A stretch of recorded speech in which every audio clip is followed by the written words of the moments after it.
Shalom y bienvenidos a Vía Hafta Yisrael, una frase hebrea que significa amarás a Israel. Esperamos que se queden con nosotros, ya que nuestro maestro, el Dr. Baruch, nos compartirá una enseñanza expositiva de la Biblia. El Dr. Baruch es profesor titular del Instituto Sera Abraham, con sede en Israel. Aunque todos los cursos en el instituto se imparten en hebreo, el Dr. Baruch se complace en compartir esta enseñanza en inglés con doblaje al español. Para más información, visítenos en amarasaisrael.org o descargue nuestra aplicación móvil Mi Estudio Bíblico. Aquí está Baruch y la lección de hoy. ¿Qué será eso que el apóstol Pablo sabe, que quizás tú y yo no sepamos? ¿Y por qué es algo tan importante para él que llegó a decir que es el anhelo de su corazón y la oración que eleva ante Dios? Este tipo de declaraciones debería indicarnos que eso que él sabe es de suprema importancia. Para descubrir de qué se trata, tomen sus Biblias y vayan conmigo al libro de Romanos capítulo 10. Pablo dirá en este primer verso exactamente lo que tú y yo debemos saber. Y no solo lo que debemos saber, sino de qué manera debemos responder con fidelidad. Así que vayan conmigo a Romanos capítulo 10, verso 1. Pablo dice, hermanos, y este es un término inclusivo para hermanos y hermanas. Él le está hablando a todos los creyentes. Hermanos, el anhelo de mi corazón y la oración a Dios por Israel es para salvación. Entonces, el deseo de Pablo y la oración que eleva diligentemente es para que Israel sea salva. Una de las cosas que debemos preguntarnos es, ¿qué quiere decir Pablo cuando se refiere a Israel? Pues está hablando tanto de la tierra como del pueblo, diciéndonos que todavía hay un papel importante para la tierra de Israel. Un papel que jugar, todavía tiene relevancia. Dios no ha terminado con esta tierra. Y en segundo lugar, Dios hará que se produzca la salvación de Israel. ¿Y qué es eso que Pablo considera tan importante? Es porque él sabe algo. Recordarás que Yeshua, por supuesto me refiero a Jesús de Nazaret, él dijo algo, y puedes encontrarlo al final de Mateo 23, cuando Yeshua estaba en el Monte de los Olivos, un lugar muy significativo. La Escritura dice que cuando el Mesías venga por segunda vez, al final de la semana 70 de Daniel, él regresará en última instancia al Monte de los Olivos. Pero en ese pasaje lo vemos allí antes, durante su primera venida, mirando hacia Jerusalén, y está llorando. Y dice, ¿cuántas veces quise juntar a tus hijos como la gallina junta a sus polluelos debajo de las alas, y no quisiste? ¿Quién no lo quiso? La mayoría de Israel. Y por tanto, dice algo. Dice, no vendré de nuevo, es decir, para su segunda venida, hasta que ustedes digan, hablándole al pueblo judío, Baruch haba beshem Adonai, es decir, bendito es aquel que viene en el nombre del Señor. Esto es algo en lo cual no hay desacuerdo entre los eruditos. Esta declaración, bendito es aquel que viene en el nombre del Señor, es un llamado, una petición, un clamor en oración a Dios por el Mesías. Bien, tiene que haber un cambio espiritual en el pueblo judío para que ellos puedan elevar esa oración. Cuando esa oración se haga, bendito el que viene en el nombre del Señor, el Mesías regresará y él destruirá a los enemigos de Dios, aquellos que subirán a Jerusalén para la batalla. Él librará al pueblo judío físicamente, y la Escritura dice que cuando ellos miren al que fue traspasado, lo reconocerán. Entonces lamentarán el hecho de que Él muriera en su primera venida. Lo recibirán y luego llegará ese remanente de los últimos días, ese remanente del pueblo judío, llegará a la salvación. Y cuando eso suceda, el reino de Dios será establecido. Lo que Pablo está diciendo es esto: el deseo de mi corazón y mi oración a Dios por Israel es para salvación. ¿Por qué? Pablo quiere que llegue el reino, y en última instancia, en esa condición final del reino, la nueva Jerusalén, no necesariamente en el reino milenial, sino específicamente en la nueva Jerusalén, leemos que no habrá más enfermedad, ni llanto, ni muerte, ni maldad. Solo se manifestará la justicia de Dios. En otras palabras, lo que se manifestará será la gloria de Dios. Estaremos con Él en su gloria, por siempre y para siempre jamás. Lo único que estará presente en ese reino será solamente lo que sea bueno, santo, perfecto. Pablo está diciendo: yo anhelo ese reino, por lo tanto soy sabio y voy a orar por la salvación de Israel. Vemos algo más. Él habla más sobre el pueblo judío. Mira el verso 2. Dice: porque testifico de ellos, o doy testimonio de ellos, de que tienen celo de Dios. Esto suena bien, pero debemos tener cuidado. Verán, hay muchas personas que son celosas en la fe.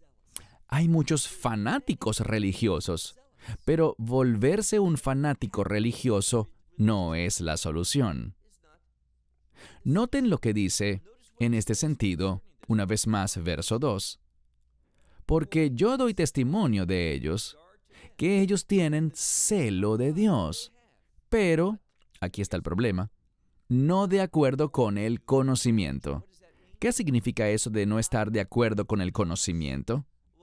En la Escritura existe una relación entre la revelación de Dios y el conocimiento. Solo puedes tener el conocimiento verdadero si tienes la revelación de Dios. Una de las cosas más insensatas que hace la gente es mirar una situación desde su perspectiva, basados en lo que ellos conocen en sus experiencias, en lo que han aprendido en el corto tiempo que han vivido, sin importar la edad que tengan. Y luego piensan que ya lo entienden. ¡Qué insensatez tan grande! Dios es quien sabe todas las cosas y, por lo tanto, si no basamos nuestro conocimiento en su revelación, en lo que Él nos ha revelado, simplemente nos perderemos en el camino.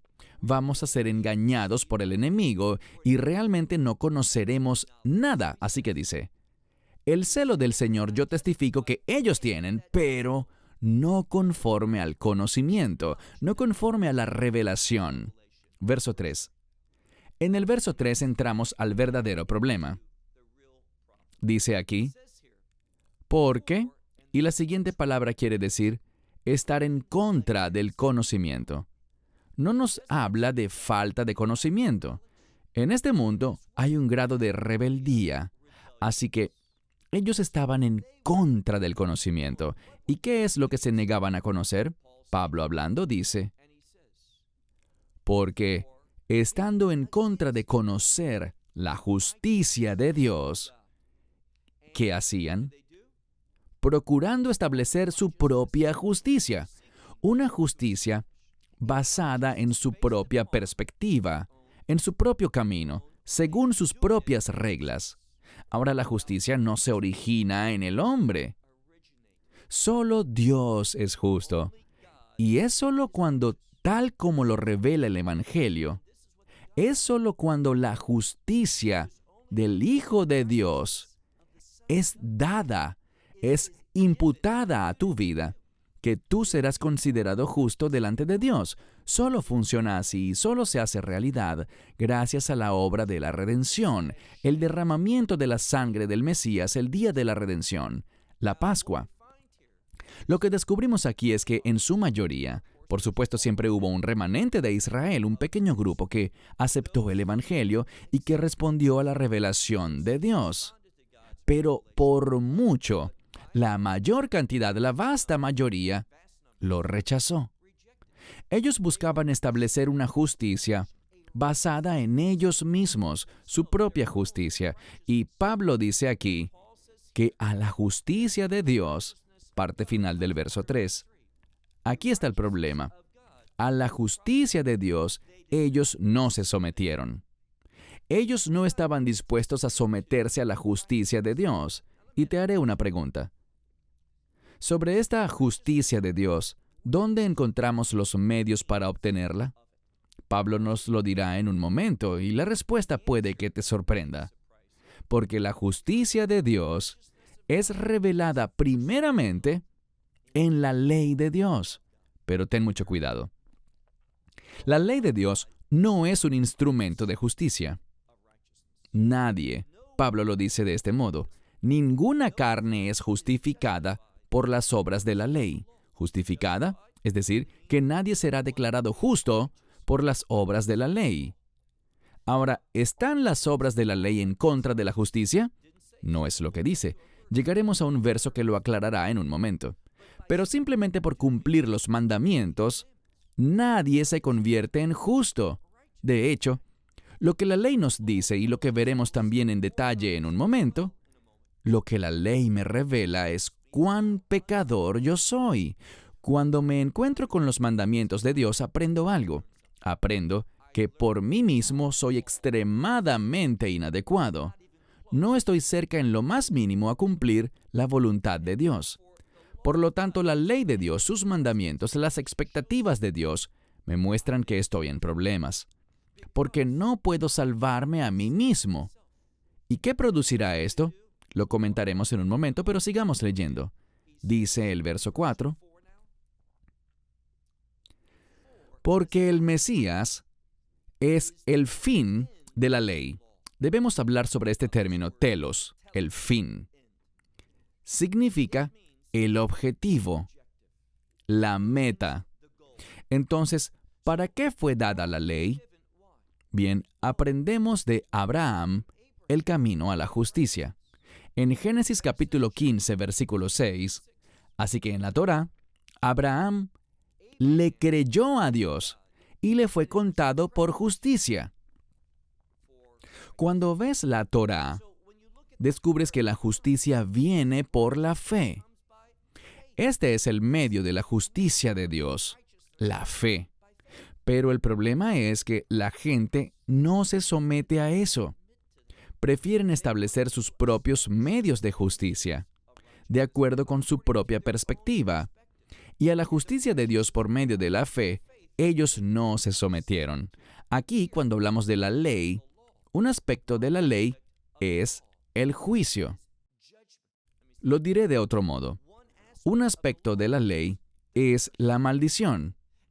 Y cuando llegas al Mesías, ese juicio, esa maldición, termina. Pero esto no significa que la ley pierda toda su relevancia y que se terminó y que ya no nos interese más. Absolutamente no. Mientras más estudiemos la ley y toda la Escritura, mejor entenderemos a la persona de Yeshua, su identidad y su obra, lo que hizo y lo que hará. Así que, no está diciendo aquí que cuando llegues al Mesías, la relevancia y el propósito de la ley caducaron. Absolutamente no. Simplemente lo que dice aquí es que cuando una persona toma la ley y la aplica a su vida, podrá entender cuán pecadora es y que por sí misma no tiene esperanza alguna. Pero cuando revisas y lees cuidadosamente la ley, lo puedes notar. La ley jamás dice, y esto es muy importante que lo tengas claro, la ley nunca dice que por cumplir los mandamientos tú te vuelves justo. No dice eso.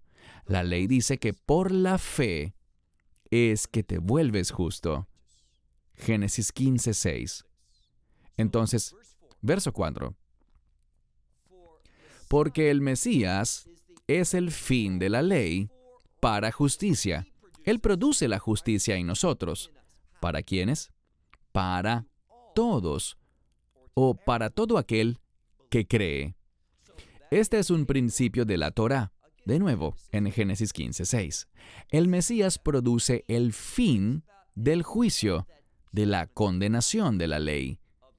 Y la ley fue dada para que pudiésemos llegar al Mesías en la fe. Pablo dice esto. ¿Para qué fue dada la ley? Fue dada por causa de la transgresión, porque la gente no caminaba en la fe, sino en pecado. La ley fue dada para revelarme mi pecado, y ese hecho me conduce a la fe en el Mesías. Eso es lo que revela la Biblia sobre su propósito, uno de los propósitos de la ley. Entonces la fe viene a todos, dice, verso 4, sobre todos los que creen. Verso 5. Ahora nos dirá lo que dice la ley sobre sí misma. Verso 5. Porque Moisés escribe sobre la justicia de la ley. ¿Qué es la justicia de la ley? Él hablará sobre lo que dice Moisés. Y si quisiera ser justo por medio de la ley, esto es lo que sucede. Porque Moisés escribe sobre la justicia de la ley, que el hombre que haga esto, que haga estas cosas, vivirá en ellas. No dice por ellas, sino en ellas. Lo que quiere decir es lo siguiente. Aquel que haya cumplido con esto, el que haya actuado en justicia, ¿cómo vivirá? Vivirá en estos mandamientos. ¿Por qué dice esto? Bien, es para decirnos que esta es la expectativa de Dios, que aquel que es justo cumplirá estas leyes. Entonces dice, el Mesías es el fin de la ley, el fin de esta condenación y de este juicio para justicia. Tienes que preguntarte, ¿por qué está el verso 5 aquí? Para enseñarnos que las personas justas quieren vivir de acuerdo con la revelación de la palabra. Entonces fíjate bien en lo que dice y en lo que no dice. Verso 5. Moisés escribe sobre la justicia de la ley, que aquel, literalmente el hombre que haga estas cosas, vivirá en ellas. Es decir, estará de acuerdo con que son buenas, son adecuadas, son correctas. Es lo que debemos hacer. Todo lo que está diciendo es que Moisés dice y afirma que la ley es buena, aunque sin embargo no es un camino para la justicia. Ella no produce salvación, solo la fe lo hace. Verso 6. Ahora nos dará una prueba de lo que está hablando, de que la fe es el camino para la justicia. Leemos en el verso 6. Pero la justicia de la fe dice así, que no digas en tu corazón, ¿quién subirá a los cielos? ¿Para qué? Para traer abajo al Mesías. Él nos dirá básicamente lo mismo de dos maneras diferentes. Él escribe sobre este concepto de cómo una persona se vuelve justa. Él quiere afirmar que la ley tiene un propósito. La ley nos enseña sobre nuestra injusticia, y eso debería conducirnos a la fe en el Mesías, la cual es, tal y como dice la ley, es el medio para ser justificados, es el camino para hacernos justos. Luego leemos, pero la justicia de la fe no dice, ¿quién subirá al cielo? Lo que quiere decir es, ¿acaso es posible que alguien suba al cielo? O sea, ¿podrá vivir alguien de manera tan justa que ellos por sí mismos subirán al cielo? Él dice, si pudiese hacer esto, lo que produciría es que traerías abajo al Mesías. ¿Qué significa echarlo abajo? Bien, a lo que esto hace referencia aquí es a la ascensión. Este proceso empezó con la resurrección y continuó 40 días después con su ascenso al cielo. Y todo esto, tanto la resurrección como la ascensión, tienen un mensaje similar que nos muestra la aceptación por parte de Dios Padre de la obra de su Hijo. constituyó el sello de aprobación de Dios. Esto es lo que Pablo nos dice. Si alguien pudiera ganarse ese derecho de subir al cielo, entonces, ¿qué significaría esto? Que el Mesías no hubiese tenido que hacer la obra que hizo, que no era necesaria, no habría requerido esa aprobación de Dios porque existía un camino diferente. Entonces, si alguien puede subir al cielo, significaría que la obra del Mesías no era necesaria y, por lo tanto, no habría razón para la ascensión porque realmente no tendría sentido hacer algo que tú podías hacer por ti mismo. Luego dice lo mismo, pero desde un enfoque alterno. Verso 7. ¿O quién descendería al abismo? Ahora, si alguien tiene que ir al abismo, al infierno, esto sería para hacer subir al Mesías de entre los muertos. ¿Qué significa eso? Bueno, Él murió y descendió. Lo que dice aquí es esto. Si al final todos vamos a descender al abismo, todos van al abismo, entonces, ¿para qué el Mesías fue a la cruz? Él no habría tenido que morir. Entonces súbanlo porque no había razón para que Él muriera. Lo que Pablo está diciendo simplemente es lo siguiente. Si alguien piensa que existe un mecanismo dentro de sí mismos para poder ir al cielo, o si piensan que todo el mundo sencillamente tiene que ir, y a esto me refería yo. Verán, hoy en día, si le preguntas a un rabino ortodoxo a dónde va la gente al morir, ellos te responderán que van al Gehinom, otro término para un lugar de castigo. Otro concepto, el Sheol, el lugar de los muertos. ¿Y qué pasa con las almas allí? Son castigadas por un periodo de tiempo, pero insisto, nada de esto está en las Escrituras, sino que está en los textos rabínicos, y yo rechazo esa idea. Pero ellos te dirán que todos tienen que ir al abismo por un determinado tiempo, algunos más tiempo que otros, con el fin de cumplir con su expiación. Si ese fuera el caso, si todos tuviesen que hacer eso, entonces, ¿para qué se molestó el Mesías en ir a la cruz? No tendría sentido haber sufrido todo eso, ni haber muerto. Del mismo modo, cuando dice al inicio, si pudiéramos ir al cielo por nuestra propia cuenta, eventualmente, entonces, ¿por qué Él haría esa obra? ¿Para qué Dios le dijo, sí, me complace que hayas dado tu vida en la cruz? Y que diera testimonio de esto mediante la resurrección y la ascensión. Bájenlo de allí, su muerte no hará nada. Podemos hacerlo por nuestros propios medios. Pero esa no es la verdadera fe.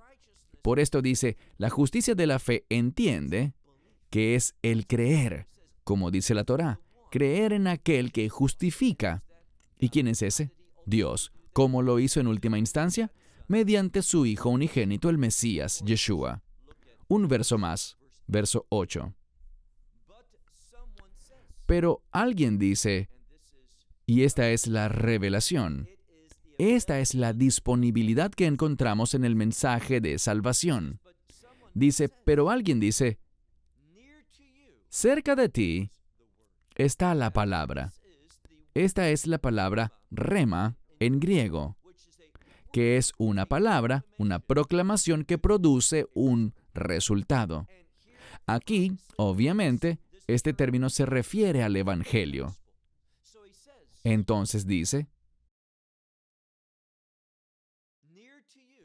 cerca de ti está la palabra, en tu boca y en tu corazón.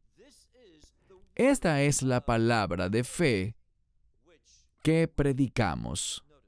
Fíjense, ¿dónde está el énfasis aquí? En la palabra de fe.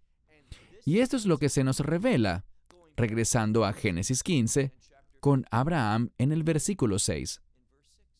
Allí dice que Abraham, Heimin ve'Hashem, ve'yachsheveja lo está acá, que significa que Abraham creyó, tuvo fe en Dios, y Dios se lo contó por justicia. Entonces, cuando analizamos cómo uno es salvo, no es mediante las obras de la ley. ¿Significa esto que la ley es mala, dañina y obsoleta? No es así. Todavía hay relevancia en la ley. ¿Por qué? Bien, muchas personas llegan a la salvación porque han leído en la ley sobre las expectativas de Dios para la humanidad, que lo que debemos hacer no lo estamos haciendo y que lo que no deberíamos hacer es lo que hacemos. Descubrimos que somos culpables ante Dios. La ley todavía es usada con este fin. La ley hace mediación para la convicción de pecado. ¿Cómo? Como dijimos antes, conduciéndonos al Salvador, llevándonos a la mentalidad adecuada para que entremos en acuerdo con Dios y digamos, no tenemos esperanza, somos injustos y no podemos hacer nada por nosotros mismos. Por esto es que Dios el Padre envió a su Hijo al mundo, para que Él pudiera pagar el precio en nuestro lugar. Y Dios dio testimonio de que este mensaje es perfecto, al levantar a su Hijo de entre los muertos y darle la bienvenida de vuelta a los cielos con la ascensión. No hay otro medio. Si hubiese otro camino para llegar al cielo, aparte del Evangelio, entonces Pablo nos está diciendo que Yeshua no habría tenido que morir. Sáquenlo de entre los muertos. Su muerte no valió nada. Pero esa no es la verdad. Su muerte, entregar su vida, lo cumplió todo. Ella produjo la redención eterna. Ella produjo la salvación. Donde empezamos más temprano fue aquí, el pueblo de Israel. Ese remanente, en los últimos días, ese tercio que sobrevivirá para presenciar la segunda venida, ellos lo mirarán a Él, a aquel que fue traspasado, y confesarán que Él es el Redentor, y lo invitarán a su vida, creyendo en lo que Él hizo, confesando sus pecados y entendiendo que Él murió, pero que también ha sido resucitado de entre los muertos, y que en ese momento estará regresando para cumplir su promesa de reino. Mientras más entendamos el significado de Israel, más entenderemos los propósitos y planes para establecer ese reino. Israel, una nación extremadamente importante para Dios. Mi esperanza y mi oración es que tú entres en acuerdo con Pablo y consideres tanto a la tierra como al pueblo de Israel como elementos muy significativos para ti y los incluyas en tus oraciones. Cierro con esto. Shalom. Esperamos que te hayas edificado con el mensaje de hoy y lo compartas con otros. Te invitamos a seguir nuestros estudios cada semana por este canal y por el portal de YouTube de Amarás a Israel. También puedes descargar nuestra aplicación móvil gratuita, Mi Estudio Bíblico. Finalmente, para obtener más información sobre nosotros, visita nuestra web amarasaisrael.org, donde encontrarás otras conferencias de Baruch en audio, video y texto. Hasta el próximo programa. Que el Señor te bendiga en Yeshua HaMashiach, Jesús el Mesías, mientras caminas con Él. Shalom desde Israel.